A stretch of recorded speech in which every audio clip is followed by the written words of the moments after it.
లడ్డు ఎలా ఉందో ఒక్కసారి చూడండి. ఎంతో మెత్తగా ఉండాల్సిన లడ్డు ఇట చేత్తో తినా కానీ ఏం కావట్లా. నీకు ఇదివరకు గత ప్రభుత్వాల్లో లడ్డు ఒకసారి ముట్టుకుని ఇట్లా అంటే మెత్తగా పడిపోతుంది. కానీ ఈ లడ్డూని దండం పెట్టుకుని నేను వేస్తున్నాను, ఎందుకంటే మీకోసం.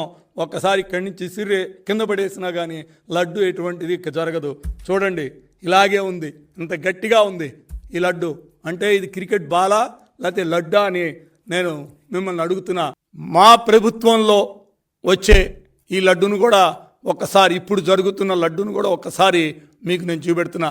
అయ్యా చూడండి, దీనిలో పెద్ద జీడిపప్పు ఉంది. ఒకసారి మీరు చూడండి. ఇదివరకు లడ్డు నేను చూపెట్టినప్పుడు జీడిపప్పులు అసలు లేనే లేవు.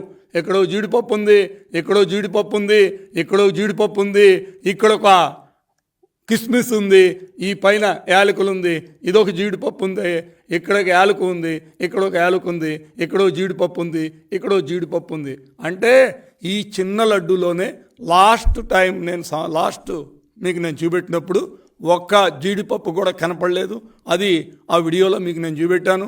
ఇవాళ ఈ లడ్డులో, ఈ చిన్న లడ్డులోనే దగ్గర ఒక 5-6 జీడిపప్పులు ఉన్నాయి.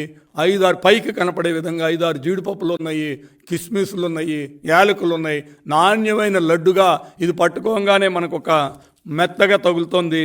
అదేవిధంగా ఒక్కసారి మా మీడియా మిత్రులకు అడుగుతున్నా, ఇక్కడ చూడండి, ఈ లడ్డుకి పెట్టంగానే నెయ్యి అంటుంది. పాత లడ్డులో నెయ్యి అంటేది కాదు, డ్రైగా ఉండేది. చాలామంది కంప్లైంట్ అదే చేశారు, డ్రై ఉంటుంది ఎందుకు, లడ్డు ఎందుకు డ్రైగా ఉంటుంది ఎందుకు అని అడిగేవాళ్ళు. అంటే దానిలో నాణ్యమైన నెయ్యిని కనుక వాడపోతే లడ్డు డ్రైగానే ఉంటుందని అప్పుడు మేము చెప్పాం. ఈ లడ్డు చూస్తే పట్టుకుంటేనే నీకు మెత్తగా, ఇదిగోండి ఇదంతా కూడా జారిపోతుంది. ఇవాళ ఈ లడ్డుని మనం ఇలా కిందకేస్తే ఒక్కసారి మీరే చూడండి. నేను వేస్తాను, వేసిన తర్వాత ఏ విధంగా ఉంటుందో ఒక్కసారి మీరే చూడండి. ఇదిగోండి ఈ లడ్డు చూడండి, మొత్తం ఇదైపోయింది. ఒక్కసారి మీరు చూసుకోండి. ఇది ఇవాళ ఉన్నటువంటి లడ్డు పరిస్థితి. నేను దేవుణ్ణి క్షమించమని కోరుతున్నా. ఎందుకంటే లడ్డు అంటే మనం చాలా పవిత్రంగా భావిస్తాం. ఈ లడ్డు అంటే ఏంటంటే శ్రీ వెంకటేశ్వర స్వామిని చూసిన భావం. ఎందుకంటే ఒక వ్యక్తి దర్శనానికి వెళ్తాడు తన ఫ్యామిలీతోటి, తాను అక్కడి నుంచి బయలుదేరి ఇంటికి వచ్చేదాకా కూడా బ్రాహ్మలే కాదు, ఇతర కులస్తులు కూడా నాన్ వెజిటేరియన్ తినరు చాలామంది. ఎందుకంటే నాకు చాలామంది మిత్రులు ఉన్నారు, వాళ్ళు కూడా నాన్ వెజిటేరియన్ తినకుండా వాళ్ళు వచ్చి ఇంటికి వచ్చి ఈ లడ్డు ప్రసాదాన్ని దేవుడి దగ్గర నైవేద్యం పెట్టి వాళ్ళు ఒక 100 మందికో 50 మందికో 10 మందికో తన మిత్రులకు వాళ్ళ స్థాయిని బట్టి పంచుతారండి ఈ లడ్డుని. అలాంటి లడ్డు ఎంతో పవిత్రంగా భావిస్తాం. దీంట్లో మన కర్మ, ఈ గత ప్రభుత్వం, నేను బ్రాహ్మణ్ణి, నేను ఇప్పుడు దాకా నాన్ వెజిటేరియన్ తినలేదు, కానీ నాకు ఇప్పుడు డౌట్ వస్తుంది. గత 5 ఏళ్లలో నేను లడ్డు తిన్నప్పుడల్లా దాంట్లో ఏముంది, ఏం తిన్నానని నా మనోభావం కొద్దిగా బాధేస్తూ ఉంటుంది. నిజంగా నాకు ఇది చెప్పంగానే నారా చంద్రబాబు నాయుడు గారు ఆ రోజు చెప్పినప్పుడు నేను ఎంతో బాధపడ్డా.